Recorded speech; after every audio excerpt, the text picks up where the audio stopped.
Hello, everyone. Welcome back to the main event. You're here with me, Daniel. And Aaron. And once again, Nathan. How are you doing, Nathan? I'm good, mate. You? Yeah, absolutely spot on. A not so disastrous game week this time, so a little bit better than last. It was close to disastrous for you, like. It was a game of two halves.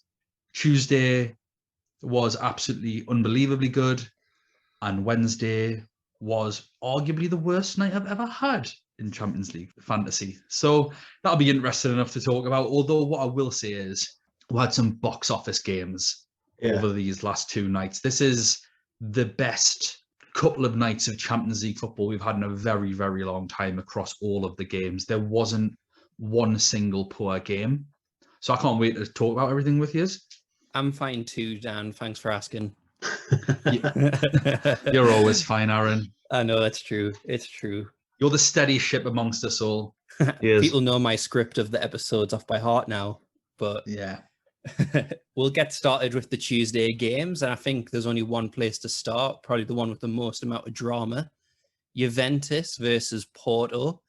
Porto advancing on away goals after extra time. What are your thoughts on the overall game, first of all, and then we'll get into the details? Obviously, I was incredibly pleased that with my three transfers, one of them was to bring in Chiesa and one of them was to take out Torrini. So I couldn't have been any happier. And as I tweeted from our account, I was delighted to see Porto go through. It's not because I've got anything against Juventus, like as a club, as a fan base, or the players. I actually want to see Ronaldo do well. I just cannot stand their ownership, and they are the root of all evil in football. So to see them get dumped out at the round of 16 was absolutely majestic. Yeah, it was good to see. Like, in a way, I know they're not really underdogs because the way they came through the group stage, Porto done quite well. But still up against Juve, everyone probably expected Juve will walk this will be easy. So to see Porto actually go through and put up a fight against them as well, it was really good to see. Yeah, I even said it on the last podcast that the stats backed Juventus going through. I backed Juventus to go through. I think that's the Aaron curse at large again. You need to stop backing things, honestly. Then it's kind of pointless me giving anything on this podcast. Well, Aaron, can't you get the hint? I think I just need to do like how certain pundits and YouTubers do, how they cover every scenario so that they can say they were right in one thing. There you go. Absolutely. Tricks of the trade, the Martin Keown effect. Yeah, I think they could go through here. I think they've got all the potential to win this game. Obviously, the other team have some good attacking threats, so they can win the game. You know, a draw is very likely here. Yeah, the classic Martin Keown. I need to do that. That's what I'll do in my my weekend. I'm just going to watch loads of TalkSport and Football Focus and stuff like that. But in getting into the point that you made, Dan, I think that's the perfect place to start because of the actual result. The fact that Juventus's owners are the ones who are pushing the European Super League the hardest.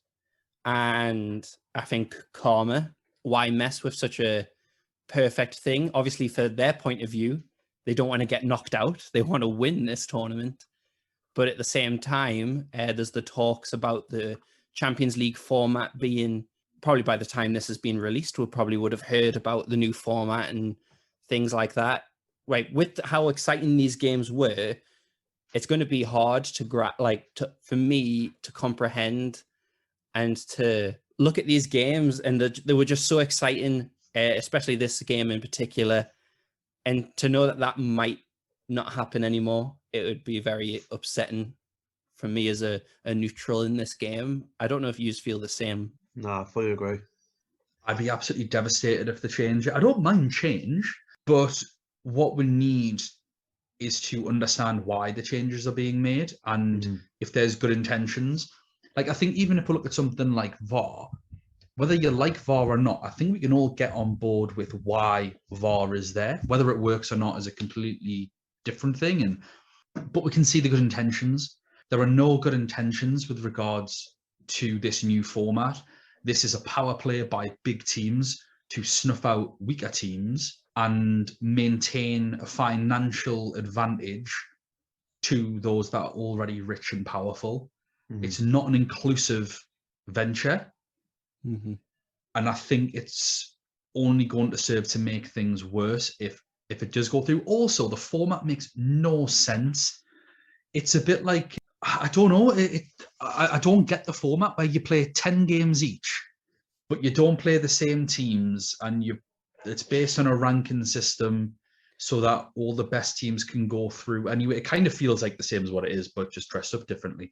How the teams are picked out, I don't like it. I feel it seems very, very, what's the word? Insidious. It's undermining the integrity of the game. And the further we stay away from it, the better. The clubs are rich enough, but ultimately, we've seen teams like Barcelona and Real Madrid get themselves in a wealth of financial debt at the minute. I don't know what's going on behind the scenes at Juventus, but Juventus need to sort out the Italian league. That's the problem. The league's like garbage. Mm. Like, it's quite exciting at the minute, which is good, because Juventus are falling down now. So it's not just a one-horse race. But in terms of the quality football, I think if we look at the Italian teams in this competition, we can see that it's not a great level. Yeah, I would agree. I would say that comparatively to the Premier League, obviously it's not as exciting, it's not as fast paced, but just in terms of the quality of teams, a lot of them are on the decline, which has allowed these other teams, which normally don't have a chance, to kind of make up the top 4 spots. I think just one last point on what you were saying, Dan. I'm not going to go too much in detail, but it's exactly the NFL. The format that they've suggested. The NFL is ran in the exact same way, where you get a new schedule every year. You'll face a certain amount of teams from one division. It sounds like I quoted the Marvel show there. And then you face a certain amount of teams from the other. And then depending on your division, whoever won the most amount of games progresses to the playoffs, basically. And that's exactly how it's organized. And before we go into the rankings, we know how controversial the FIFA rankings are in general. The fact that we have to do this with clubs now is insane. So I'm not a fan of this, but this is all just like hypothetical, isn't it? We don't know what is going to happen with that. So I think we should review the game, because that's what people want to listen to. Yeah. So the game starts off pretty positively. Porto get a penalty. Oliveira, we were asked quite a few times on Twitter about him. So if you manage to be lucky and ignore us, well done. You got a great pick there. Yeah. But that penalty, Demiral, what are our thoughts on it? Definite penalty for me. Yeah, I'd say definite pen. I was gutted when I saw Turini was the one that won it when I transferred him out. Obviously, it was fine later on in the game, but at that moment, I thought, "Oh, Daniel, what have you done? Not another one of these." But it was kind of like against the run of play, because Morata had a few good chances early on. I think back to like the second or third minute, he had a great chance. And that's all the goal that Porto needed. A rattle the cage for Juventus. Kind of just shows the quality that they have in their team. Great penalty, dispatched beautifully. And it just put the pressure on Juventus, especially when they didn't score in that first half. Mm-hmm. But the hero of the moment, Chiesa. Both of you had him in. I was 0.1 million short. So good, but unbelievable. What a player. He's really coming into his own this season a bit more, isn't he? Like, he's had a run of games, and he just seems to be getting, especially in the Champions League, he seems to be getting better and better each week. Well, not anymore. Well, not anymore, yeah. Poor guy was just getting going. And it's a shame. He was absolutely fantastic on the night. He took his goals amazingly well. He nearly nicked a hat-trick, didn't he? Taking it around the keeper and scuffs his shot off the post, and Pepe sliding in, knocks the ball away. One thing I will say is, obviously I've just said I'm so happy Porto went through. They're incredibly lucky. I thought, obviously Morata's missed a sitter. I think Juventus could have had a penalty. When we've seen some of the other penalties given recently, and especially over the course of the 2 nights, there's one penalty in particular. Oh, yeah. This is nailed on. This is absolutely nailed on. If the other one's a penalty, I think it was Morata that gets taken out from behind. It's just a little clip, but he's running in the box. He has control of the ball. I thought the referee, again, wasn't great, but thankfully the players didn't sulk. They got on with it. Juventus gave Porto a lot of headaches. This wasn't like the first leg where it was an abject performance. This was two teams doing their best, regardless of the result. It was appreciated, I think, from viewers watching it that had obviously spent the time to watch it. Frenetic. Obviously, we love Ronaldo on this podcast, but I think we've got to say that he's largely at fault for Oliveira's free kick goal. Between him and Chesney, the pair of them having an absolute nightmare. You're taught even as a kid, like I think you're taught as a kid, do not turn away from the ball. Like, you don't hide away. What I find absolutely hilarious is all the commentators last month saying how stupid it is for people to lie behind the wall. Yeah. At the point of it, why do it? Well, if they've done it, exactly. Conceded, that's exactly why you do it.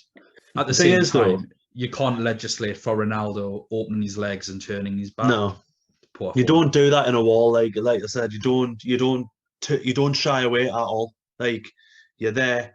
If it hits you, it hits you. And it just seemed like he was in a way like scared of the ball. Like, oh no, don't touch us. But I think what might have happened to him was he'd been pocketed by Mbemba for most of the game. Let's not talk about him. Pepe was unbelievable. Pepe, yeah. I think it was Pepe. That was it. Was Pepe that was lucky to give away the foul, because I didn't see it talked about much. And that's the sort of line that you tread, really. He could have been a villain, but in the end, he's an absolute hero for the performance that he put in. Joe Cole, with some very, very interesting comments on BT Sport afterwards about Pepe, saying that you never expect to see anything rash from him. This is the man that is famous for kung fu kicking people in El Clasicos. I think if there's ever a centre-back combination that I'd expect rash behaviour from, it would be the Pepe Sergio Ramos tag team. WWE tag team. Because they may as well have been wrestlers half the time. So I'm not entirely sure what football Joe Cole generally watches. I mean, he did call Barcelona's training ground the Masala. So yeah, he got a few names mixed up. He called Sandro Santos. Bless him. Ah, yes. I absolutely love Joe Cole as a player, but get him off the telly, please. He makes me thicker every time I watch it. What did we make of the red card? I thought that it was just a lapse of concentration, isn't it? It's kind of you just don't want Juventus to build momentum. And I honestly think that he forgot that he got yellow carded. Even though it only happened like 3 minutes ago. I think he just completely forgot. But that's that's a real shame. I think it's harsh. I think, yes, it's a yellow card, but it's just the Juventus, like the way that they crowded the ref, kind of peer pressuring him. Because, you would. If it was on the opposite team, you're trying to make a comeback, you're going to try and get any advantage.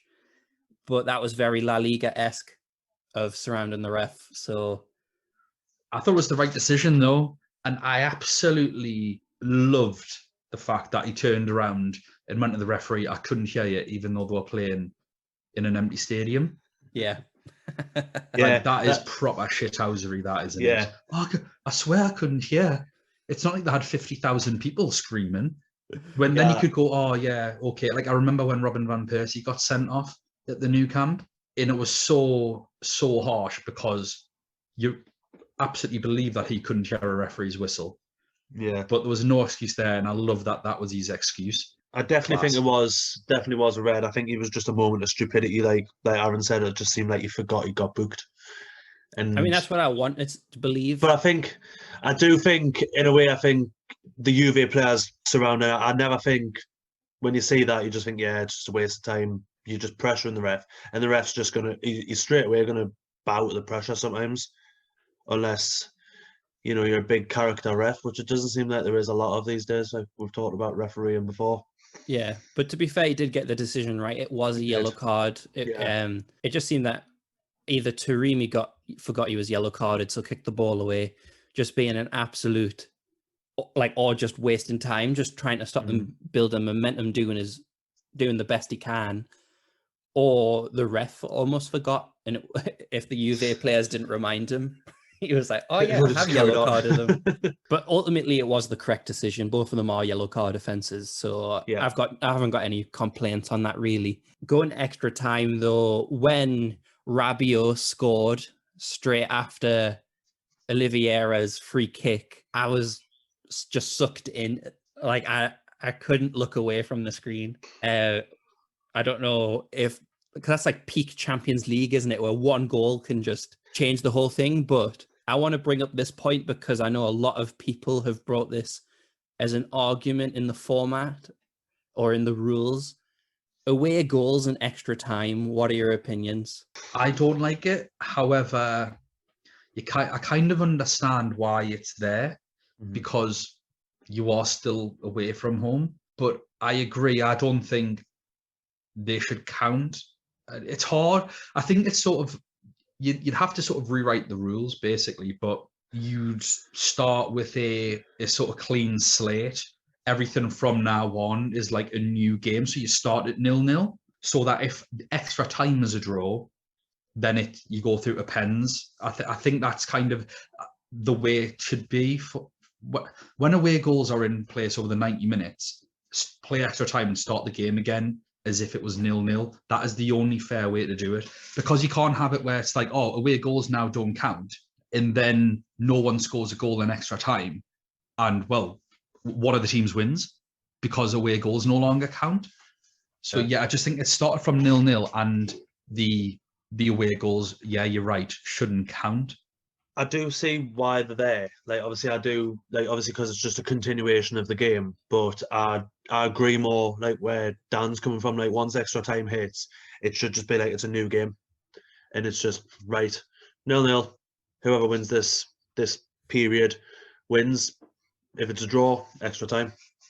Yeah, I mean, pens. You technically don't need to start from 0-0 because they're already tied. Yeah, you know what I mean, though. Like, them away goals are gone. It's off the slate. Yeah, and No, so but they might not be tied. Like last night, it was 2-1. Yeah. So the game's not tied. sorry, I meant on the tie. I meant like on Yeah.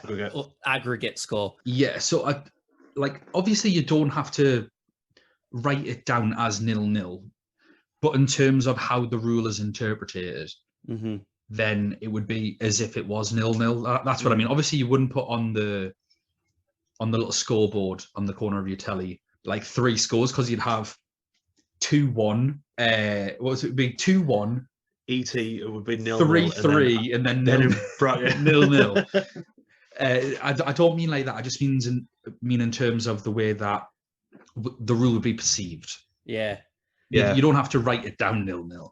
No, but the game effectively starts over from there. It was funny because I saw a meme where it's the guy trying to map everything together on the wall, and it says, from It's Always Sunny in Philadelphia. Yeah. And it says, how do I explain to my wife that Juventus won, drew, and lost this game? Yeah, I saw that as well. I've seen that one. Just a note on Juventus before we move on. Obviously, Porto played unbelievable, not taking anything away from them. But as Juventus, they brought Ronaldo in for the Champions League project. And the past few seasons, I mean, this season knocked out from Porto, last season knocked out by Lyon, the season before knocked out by Ajax. Is the Ronaldo project, was it a failure? And I think that's an important question to try and get our heads around. Yes. Yeah. But it was always going to be a failure, because no one person, unless it's Diego Maradona, can win something with a team of below average players. Like, even like I'm trying to go through Juventus's team, right, and think who are even currently, not in terms of the course of their careers, but currently above average. And it's like Chiesa, Quadrado going forward, but not defensively, which is kind of the point of a right back. Weston McKennie kind of stuck. Yeah, I would agree with you, Dan. Yeah. There's not like De Ligt, if he's at his best in form, he has the potential to be world class, but they've not played him. No. They've settled back to Chiellini and Bonucci. And then even this game, I mean, we saw on Sky Italia and we retweeted it that it was meant to be the 2 old centre backs starting, but De Ligt came on and tried to get attacks going. He looked a million times better than what they had. But yeah, this Juventus team, it's just not right. And I think they'll try and get rid of Ronaldo in the summer, but just important that we show that is like our statements that we think it was a failure. I don't think you can pin your hopes up solely around a 36-year-old striker. I appreciate he was 34 when he signed. Mm-hmm. And ultimately, Ronaldo deserves better as well. So I think if he goes somewhere else where the team is just missing a striker, Brighton, Ronaldo to Brighton. There we go. That's my Cameron prediction. My ludicrous, ridiculous, otherworldly prediction. You've heard it here first. Brighton will sign Ronaldo and convert that 12 XG into 1 million goals. That's what's going to happen, guys. You've heard it here first. Some of these predictions are as cringy as people trying to predict the Man City starting 11 on Twitter. I wish they'd stop, especially in the middle of a game week when it doesn't matter. Just chill out. You see, Dan went with Brighton. I was hoping he was going to just go, Ronaldo to Wolves for the obvious links. Yeah, another Portuguese. I thought you were going to say Ronaldo to Newcastle. No. I'm not going down that route. Oh, man. So we'll move on to the other game on that night, which was equally as exciting. Lots of drama. Dortmund drew 2-2 with Sevilla on the night, but progressed 5-4 on aggregate. Where do people want to start with this game? It's kind of so many talking points. We'll try and keep it. We won't try and go on forever, but there is a lot to digest in this game. So where do we want to start? What are your thoughts? We'll start with the glory once again of my transfers, Aaron. After my dreadful week last week, I've got to just try and get on these. There's plenty to laugh about in the next 2 games, but for this one, I'd written on Twitter, I think I told everyone, En-Nesyri is out of my team. I cannot be bothered with him anymore. And then obviously the injury to Sancho opened up some funds. I knew how to get rid of him, so Twitter wrote Chiesa in. And Goretzka was my number 1 choice as well anyway. So the transfer had always been En-Nesyri to Haaland. And I realised that I had the money and just sort of thought, well, we've said that we don't think Taremi's likely to score against Juventus. Is En-Nesyri? I'm not sure, but sorry, just went with my gut. And this was literally at 7:30. I'd made the transfer and it was a gut thing. I'd pressed out En-Nesyri and thought, oh, wait there, I've got enough to take Taremi out. Took Taremi out instead, kept En-Nesyri in and put Haaland in. So when Haaland bangs in his brace, and then En-Nesyri gets a couple. And at this point, Chiesa's got a couple. I was just on absolute cloud 9. So that's all my luck used up for this week. But I thought I'd get it in there. First job. Class. And it was the two goals each, wasn't it? Just shared the goods. Yeah. Haaland got an extra point for winning you got 2 extra points for winning a penalty and a point taken away for celebrating in the goalkeeper's face, which is rightly so. I don't know if anyone saw this, but when Haaland missed the penalty, Banu ran up to Haaland and started shouting at him, going this, that, and the other.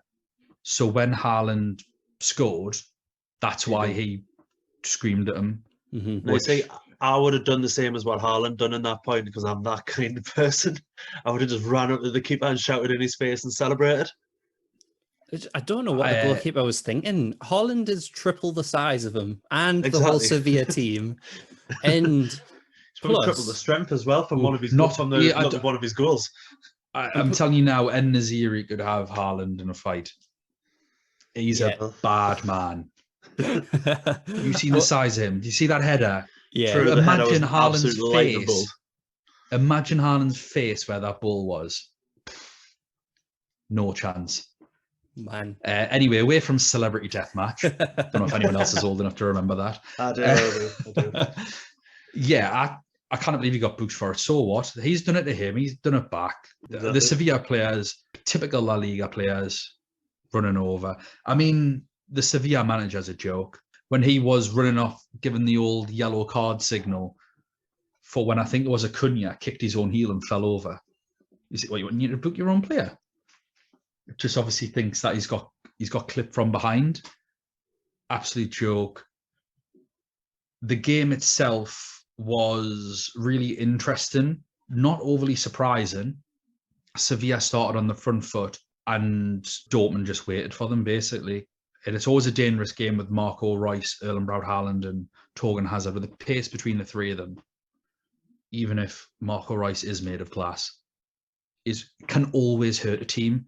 And ultimately, the first goal comes from Jules Koundé trying to make an overlapping run behind the striker like he's playing triangles in a warm-up exercise. Didn't quite understand it. Like, I appreciate it from a neutral bystander, someone that's watching the game that wants a bit of excitement. Love it. But if I was his manager, I would be absolutely raging. I think it's times like that where he shows that he's definitely worth 4 million on the game. Yeah. I'm glad Not I anymore, he's transferred him not. out. Yeah, Honestly, exactly. I was so glad I transferred him out. In terms of the penalty, I wasn't able to get rid of Benu to hits, which was so unfortunate. I mean, I think they got the same points in the end. But Yeah, it's not unfortunate at all. Yeah. when I would have been able to get Chiesa though, but anyway, that's a different topic. But hits when is that like penalty, watching a hits is like watching a Charlie Chaplin film. I'm not see when I think it was Suso crossed the ball in, and the ball's going about 12 yards wide of the post, and he makes a dive and save like he's pulling out the top corner, and the Dortmund defenders just look at him like, "What are you doing?" If I was a Dortmund defender and he's my goalkeeper, I'm worried. You'd literally be on your toes every single time the ball goes near him. He doesn't catch it. He has to punch it every time. He's dreadful. He's one of the worst goalkeepers I've seen at such an elite level, and I hope he plays every game because it's just amazing watching him. It's fun to watch. It's fantastic. He's Taibbi reincarnate. Maybe not that bad. So when I had Benu and I saw that the penalty was saved, originally I was like, yes. And then celebrated in the face. No, what are you doing? And then it was retaken. And I was like, that's what you get. That's what you deserve. Can we talk about the full sequence of events? Because this is easily the craziest 5 minutes of football I've seen in years. It was absolutely incredible. Every decision is wrong. So obviously, like Haaland scores unbelievable from like a class angle. Outrageous goal. Yeah. Like absolutely class. Then they bring it back offside. Or what was that? No, it was a foul. No, it was it was a foul, which was never a foul. You should not be watching football if you think this is a foul. It's not a foul. The defender's weak. The defender's half on his backside anyway by the time they make contact. It's a shoulder barge. And yeah, Haaland's arm comes out afterwards. That left arm, when it comes out, doesn't make contact with the defender. It's just, it's really awkward for Haaland because his arm is attached to his shoulder. I know most humans aren't like that. So when he moves his shoulder, it's quite a natural thing for your arm to come out. But he doesn't push him. I mean, I'm grateful because he ended up getting an extra point out of it. And as my captain, that's 2 points. So if bad decisions could go my way like this all the time. But I'm watching it thinking that is one of the best goals of the Champions League. That is phenomenal. It's got everything. It's got aggression.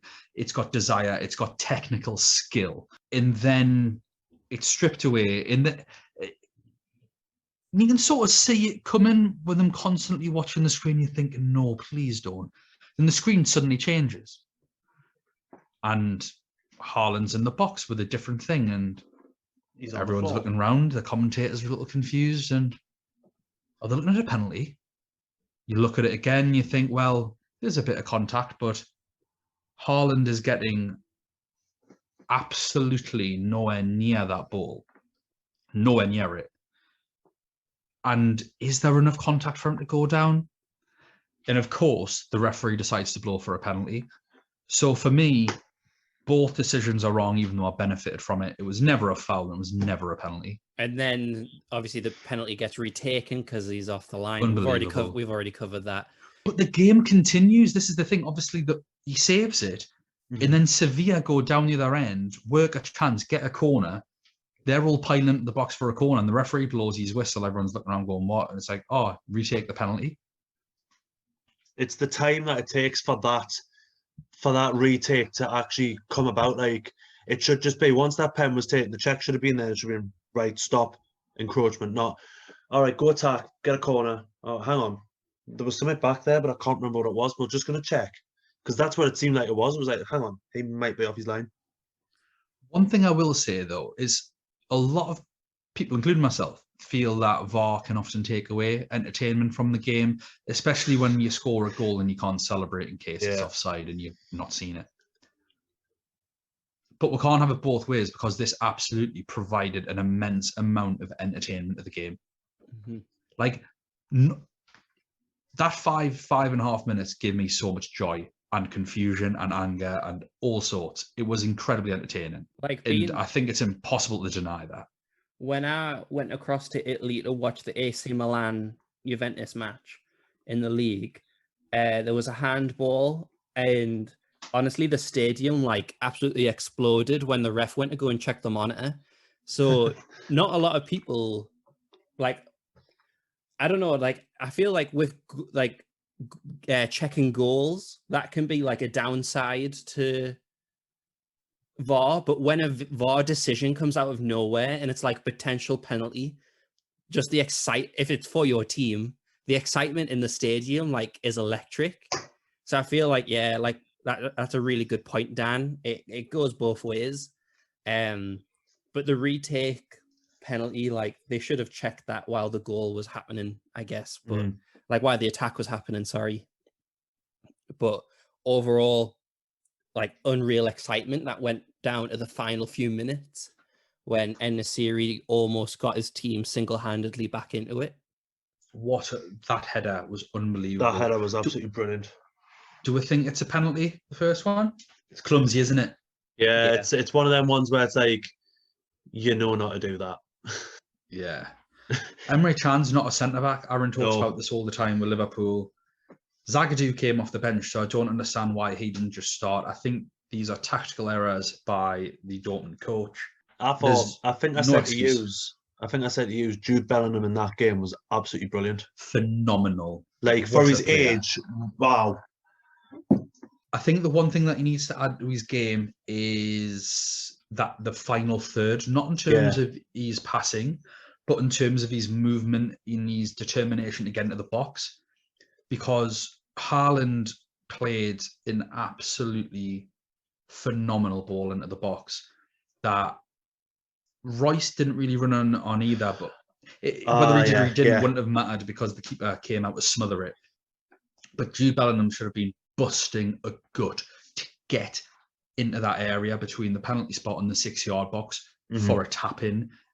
And he doesn't quite have that yet. But let's be honest, he's 17 years old. Exactly, 17 years old.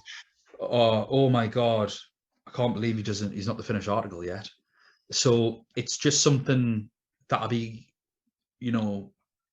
be keen to look at through his progression to see, can he get a little bit more greedy? Can he look to progress in that final third? Because in the middle of the pitch, he's phenomenal. And it's not just that, his mentality. At the end of the game, they've obviously won.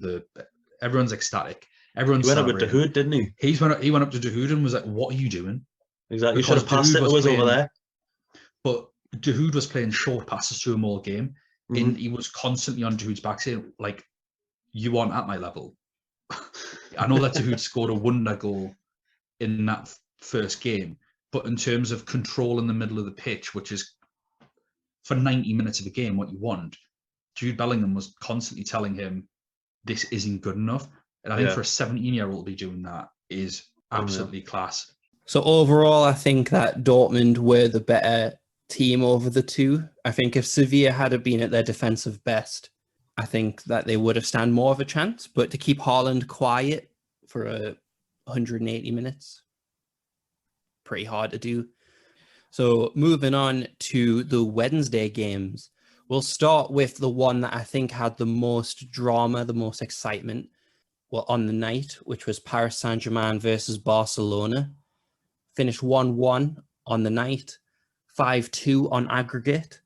So Paris Saint-Germain progressed, but I think it wasn't for a lack of trying for Barcelona. I just don't think they had the finishing boots on other than Messi. But then again, he didn't have his penalty taking boots on. But what was everyone's thoughts on this game? I thought it was a good game overall. I thought it was brilliant. Barca, even before the pen, which we'll get onto, Barca could have scored a few. I think Ousmane Dembele was just seriously wasteful. He's been like that a lot. Like when Liverpool did their unbelievable comeback, Dembele had so many opportunities to put the tie beyond Liverpool even dreaming of a comeback. Dortmund must be laughing at the transfer fee they got for him, though. Yeah. Outrageous. Yeah, this game, I remember looking at it thinking, wait there a minute, this is the 18th minute, not the 80th minute. Because Barcelona had 10 players camped in PSG's box borderline, knocking it around. They had so many chances. And you're right, Ousmane Dembele is just not good enough. No. It was sitter after, I mean, he was missing sitters, let's be honest. And they weren't coming close. He was hitting them either straight at the goalkeeper or miles off target. They had a great chance to break with Griezmann and Messi running ahead. And this is his problem. He's not a very intelligent footballer. He's got a lot of pace, and you can tell that's got him by a long, long way. Yeah. So he hasn't developed the technical side of the game because he cannot shoot very well. But also his decision-making on where to run. He ran into the space Messi and Griezmann were trying to occupy, pull the defenders away. They had a 3-on-2. And it's important that when you drive at the defender, you pull one of them away so there's a 2-on-1, and then those two other players split that one remaining defender. And he decided to instead engage one of the defenders, run, thinking, oh yeah, I can do him for pace. He has a shot from 20 yards out over the bar. It wasn't very clever. One thing I noticed a lot, though, if you noticed in the formation, a lot of the time, Dembele was like in a lone kind of striker role. And then Griezmann was playing out wide at one point. I was like, realistically, Griezmann should be up there. And it should be Griezmann getting in the box more, because if you're going to go on finishing, more times than not, Griezmann's probably a better finisher than Dembele ever could be. Yeah, some Barcelona players have even came out in public and said about Dembele's attitude. And we've heard a lot of the stories behind that he will, from one training session to the other, just goes home, kind of just parties. He's not like the Neymar type party, but it's more like I'm just going to chill with my mates and play FIFA till 3 o'clock in the morning. And then he's late for training and stuff like that. Yeah, it's criminal that you go to one of the best clubs in the world, surrounded by Suarez, by Messi, by like, even if Barcelona is not at its peak powers, it's still Barcelona. To not be able to progress your game when surrounded by these players is criminal. But yeah, like I said before, it wasn't for lack of trying. Looking at just the overall stats of the game, it's like a FIFA Ultimate Team game. Barcelona, 73% possession with 21 shots compared to Paris Saint-Germain's 7 and 10 shots on target. So obviously that's just less than 50% accuracy. But even in the professional game, that's kind of what you would expect. But with them 10 shots on target, there's only so much that Messi, Griezmann and stuff can do. It's a team effort. And I think that's one of the things about, kind of just touching on the Ronaldo point before, Messi and Ronaldo are kind of held to the expectations of when they were in their prime, in my opinion. So even though Messi and Ronaldo are still getting better stats than most of the players now who are in their prime, because of that, even by coaching staff and by owners, they don't build a team around these players anymore. Like, we've seen the decline of Juventus and we've seen the decline of Barcelona, thinking that these two players can just bail us out. And unfortunately, they're coming from their GOAT players status down to world class. And There's very few world-class players who can do it all by themselves. Messi tried. His goal was unbelievable. Oh my goodness. Absolute screamer. Like, Filth. Pure filth. like everyone said, though, you never see Messi put his foot through the ball like that. Like, it had so much power. I mean, he does sometimes, like he did in his prime early days, like when... Early days, but yeah. normally you see them like finessed into the corner and stuff like that. Like, this was just all out bang. It was aggressive, wasn't it? You'd see it was a shot out of frustration, and obviously because he's Lionel Messi, it goes into the top corner and not the top row. Yeah. I was annoyed by it because Nathan put in our group and it was like 6 seconds before it happened. Oh, I'm sorry. And I was like, no. And then I saw it happen. I was like, oh, okay, fair enough. Messi all game was absolutely brilliant. The only complaint I've ever got of Messi is that sometimes he turns up and sometimes he doesn't. And all I want is for him to turn up every game because he's Try to watch. He's just, oh my, yes, poetic watching him play. It's phenomenal, and he was scintillating. Shall we cover the elephant in the room of that penalty decision? Yeah, I was about to say that, Yeah. that by the time that Oh God. by the time that Messi had scored that goal, the tie was pretty much done, wasn't it? That Mbappe penalty. I mean, for me, it wasn't a penalty. What are your thoughts? Nowhere near a pen. I mean, he's not even got the ball. That's the thing. I think if Icardi hadn't have shouted, the ref might not have even looked at it, but Icardi screams like he'd been shot. Let's be honest. Say whatever like about Icardi. Ultimately, he did have his shoe trampled on, and if you get stood down your Achilles, it hurts. So whatever it is, it is. We've talked about it before. Anthony Taylor is the worst referee in the Premier League, so I don't know how he's getting Champions League games. Like, I'd say he's arguably, I think he is worse than Lee Mason, and that is a really difficult thing to say. Close call. Anthony Taylor, I don't think I've seen him have a good game, or a game without controversy, or a game where he doesn't have a howler. This is disgraceful how he's watched that cross come in. And people say, oh yes, the rule now is it doesn't matter if there's intent or not. That's always been the rule. If you've fouled someone in the box, whether you tried to foul them or not, it doesn't matter. A foul is a foul. So this idea of intent is ridiculous. But Kurzawa is, much to my lament, seeing that he's in my team, crosses the ball in nowhere near Icardi. If that foul wasn't made, Icardi still wouldn't have the ball. No. So I don't understand how it's a penalty, because it didn't affect the play. If the ball was better, remotely better, then I get it, because Icardi is running into a position where he can attack the ball and affect the play. I get it. But that all becomes mute by the quality of the ball and by the left back, because it was so bad that it was almost like a shot. It went straight to the keeper, and it just doesn't matter. Icardi's involvement doesn't matter. If that had happened in the middle of the pitch, would it have been a free kick? Exactly. No, because he's nowhere near the ball. So whether the defender's intended, not intended, if there's contact, whatever, he's never getting there. And it's the same for the Haaland situation.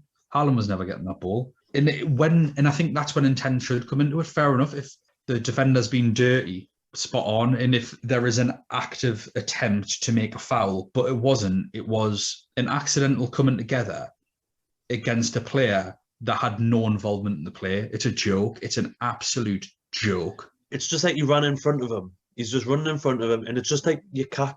Sometimes it happens, but I've never seen one given like that. I've seen them given for situations where players ran across the player and he's caught his heels, but he's had the ball. It's like you said, didn't have the ball, he wasn't getting the ball. The attack was basically over when he was down on the floor anyways. Yeah, I'm sure by the time he got fouled, the keeper had control of the ball. Yeah, he did. In keeper's possession, and Longley's they've caught each other, and he's went down, and somehow VAR thought, that's a pen. And that's the thing, I don't mind VAR at all, telling the ref to have a look at it. I don't mind that, because the referee's decision. What I don't agree with is the referee's decision that he's looked at that and went, yep, that's a penalty. Yeah, you shouldn't be refereeing football games, Anthony Taylor. He's a joke. He's an absolute, and that's not just because of this. He's been doing it in the Prem as well. Every game. Yeah. And then, obviously, to Taylor, 2 penalties, because Kurzawa, second game in a row. Is the next one really a pen as well, though? I can understand this one being given. There's no problems, whether you think it's a pen, not a pen. you deal with it. If the referee Yeah. doesn't give it, you understand. If the referee does give it, you understand. No problems whatsoever, even though obviously fantasy-wise it was to my detriment. Courtois loses a point for conceding a penalty, and all the Messi owners... Actually, no, it was good, wasn't it? Because Messi missed. Sorry, Yeah, I'm he getting missed. confused. Yeah, actually, no, it was perfect. I'm glad he gave it then.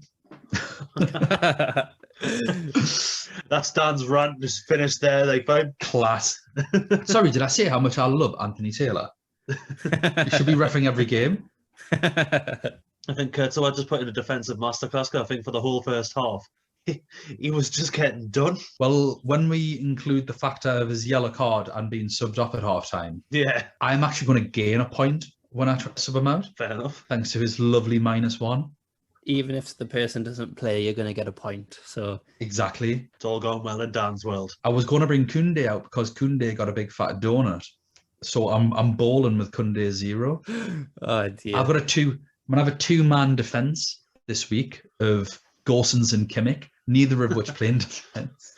So, Get in. go on, lads. Love to see it. PSG progress.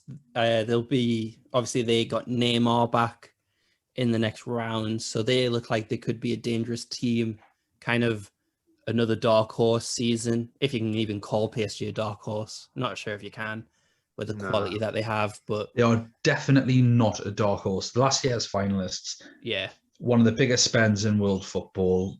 They've got Kylian Mbappe, and ultimately one of the reasons why they didn't go out is because the chances fell to Ousmane Dembele and not a player that could finish his dinner. And Messi missing a pen. Messi's really bad at pens, isn't he?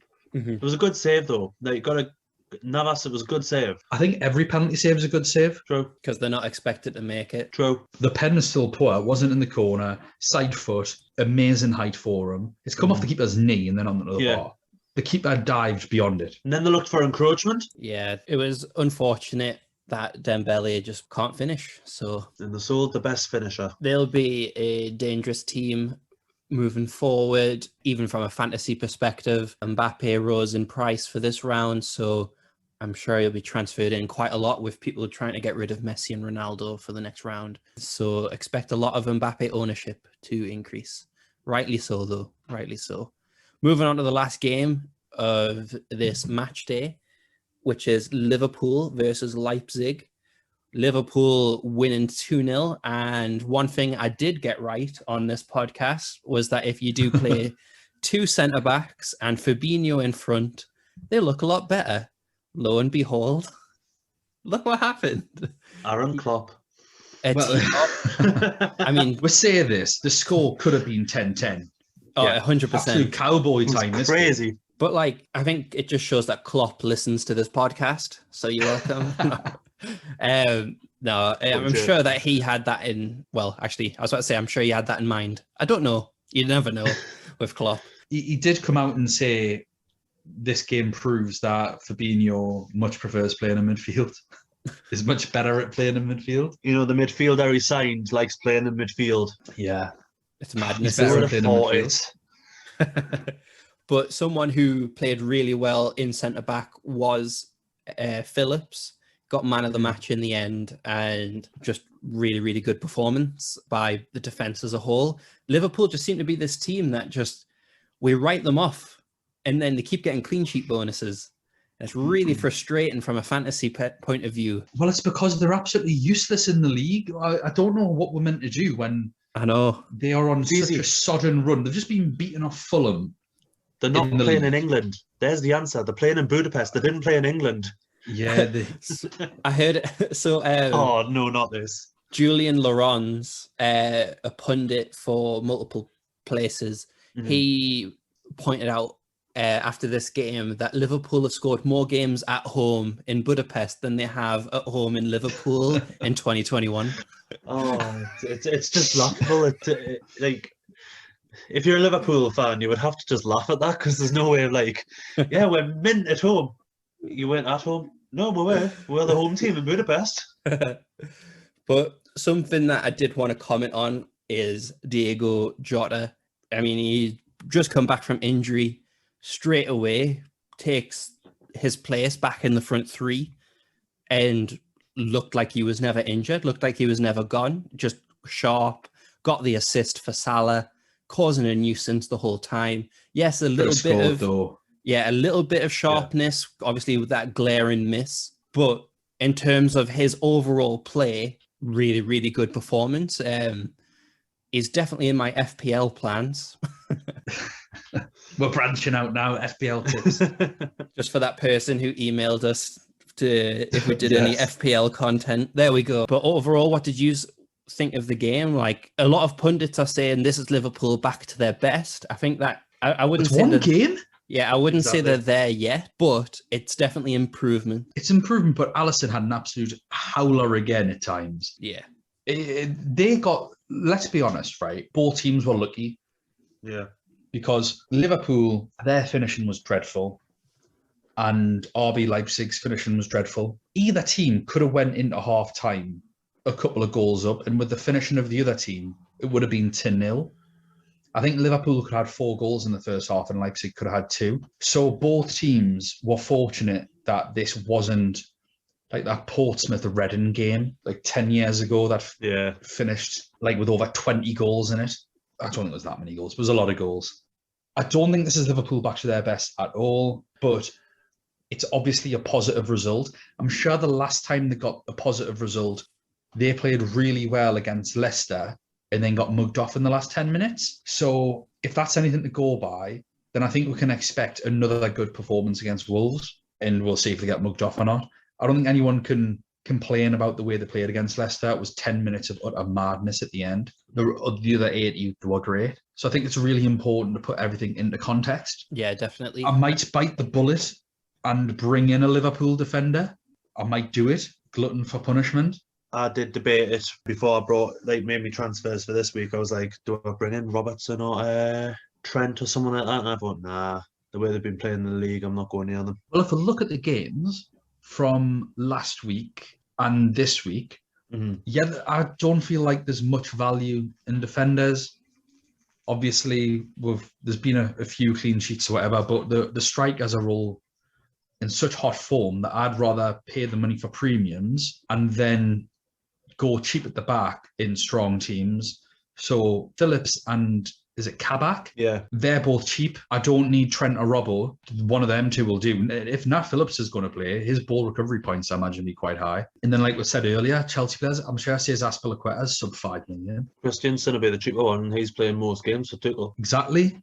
There are budget options available, and why not take a punt on Liverpool defenders? They are the informed defensive team at the minute. I think they've got the most clean sheets in the competition. I'm not entirely sure how they're doing it, but I don't care. I just want the points. Phillips has only played this game in the competition, and he got 10 points this last game week. Wow. Owned by 0%. So obviously differential. Yeah. But with Alexander-Arnold and Robertson, Alexander-Arnold is the second highest defensive player in terms of points, with Robertson 1 point behind in third, but tied third. So for the price that people have paid for them, that's kind of what you expect, and they have delivered. So well played to them. I think Liverpool, I think they're putting all of their eggs in the Champions League basket. They're kind of doing what some teams do if they are struggling in the league and they are in the Europa League, where they're like kind of what Arsenal are doing right now, where they're prioritizing Europe to try and get into the Champions League. It's very rare you see a team do it for the Champions League, though. That's a lot harder a competition to win, knowing that at some point they're probably going to have to beat Man City and Bayern Munich to get there. Currently, I don't think that they can, but as Liverpool prove time and time again, on any given game week, they can be explosive. If they are at their best, there's very few teams that actually can beat them. Anyone wants to say on this game before we finish? Yeah, Salah saved your fantasy team this week. He saves it most weeks. Like literally, I looked, and you were on like 20-something points. I was like, oh well, that's Aaron done for this week at least. And then I looked again when Salah scored. I was like, oh, he's on 49 now. Yeah, he saves my team quite a lot. He did it last game week as well, so that's kind of why I paid so much for him. And it could have went so wrong. Just a shout out as well for the ball for Mane's goal was absolutely unbelievable. Zarigi, who got the assist. Yeah, Absolute jam on it.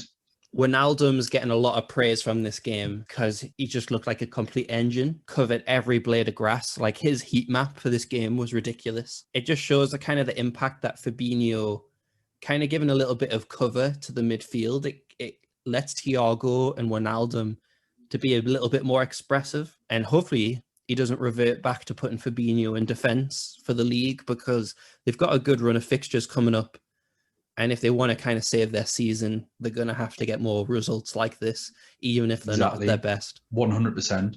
Let's go through all of our teams, what they're looking like at the minute, and our current positions. Aaron, do you want to go first? I am on 48 points so far. I didn't captain Haaland. That was completely my bad. I didn't leave myself much time before the deadline. Captained Ronaldo instead, which we know how that went. He still got an assist, wasn't awful, but I changed my captain to Salah, and he kind of made up a huge chunk, so it's only 4 points less, and thankfully I didn't take a 4-point hit. Unfortunately, the majority of my team has played. Benu, 2 points. I transferred in Mori for Dortmund, 3.8. He got me 3 points. That's all right. Cuadrado, 5 points. Tyler Adams, 4 points. Salah, 18. Ronaldo, 5. Haaland, 11. And obviously Koundé's donut. Where are you in the rankings? Even though I've went down in the league, in our main event league, I'm down to 18th. I've went up in every rank. I think that's also fair play to everyone else. Like, well done listening to us and still being able to increase in the rank. I think they've stopped listening now, Aaron. Yeah, probably have. But overall, 5,264th. 76th in England, 39th in Atalanta. Nathan? I had 3 big points, really. I brought in Haaland for Ronaldo, which I was really glad about. So I captained him and got 22 points. I had Mbappe play as well. He got a 6. And then I had Chiesa, so I got a nice, obviously, 11 off him. But for next week, I'll be subbing out Banu and Sanusi and putting in Neuer and Romero. So I've only had really 3 players play. So realistically, 39 points from 3 players, I'm not going to really complain. Class. 25th in our league. I've gone down actually in every single ranking. I think that's probably because I've only had 3 players play. Yeah, exactly. 200th in England. So hopefully next week's games will get us back up. For me, I'm currently on 47 points. However, the second I sub out Courtois, I'll be on 48. With Aaron. So yeah, my transfers this week, I decided not to take a -4 on getting rid of Angelino. My thought process for that is, if I took a -4 and I put that player in, they need at least 4 points just to break even. So I just didn't fancy it. Not when we've got manual substitutions. So the transfers were Haaland in for Taremi, Goretzka came in for Casemiro, and Chiesa came in for Jadon Sancho. I've had Chesney play for 2 points, so he'll be coming out for Oblak. Courtois for -1, so that'll be Goretzka coming in. Chiesa with 11, and Kunku with 3, so that's a potential swap for Coman. And then I've had En-Nesyri for 10, and Haaland captain at 22. So realistically there, I'm on 46 points for 4 people playing. So I'll take that. Or technically 5 people playing, because even though Koundé got a 0, he still has to stay there, unfortunately. I can't take him out. So yeah, that's for 5 players. So it's not the worst, but Lewandowski, Gundogan, Gosens, Kimmich, Coman, Goretzka, Oblak still to play. I'm confident of my chances. I just need another Tuesday night like this one. As far as the leagues go, what a wild ride. After Tuesday, I jumped from 14,500 to 6,000. But I've dropped back down to 11. So I'm still on a net gain of 3,500. England, I'm 178. And in our league, I'd prefer not to say. Where am I? Just above me by 2 points. 23rd. Big shout out to AC Ahmad Hamd. He's been top of our league since the very beginning, I think. So fair play to Ahmad. If you fancy losing a couple of points, mate, that'd be spot on. Give the rest of us a chance. It'd be nice of you. But I think he's generally doing really well in the world ranks as well. So we've got some good players in our league. Nice to see. Clearly, we're doing the occasional thing right. We've just got to offset it with all the bad information. Like, don't pick Oliveira. we're doing pretty well. Let's bring on next week. Thank you, Nathan. Thank you, Dan, for joining us for another review episode. We'll do the same again after the games next week. If you have any questions about substitutes or captain changes, follow us on Twitter at UCL Fantasy Pod, or comment on the YouTube video below if you are watching on YouTube. But until next time, stay safe. We'll see you then. Bye, everyone.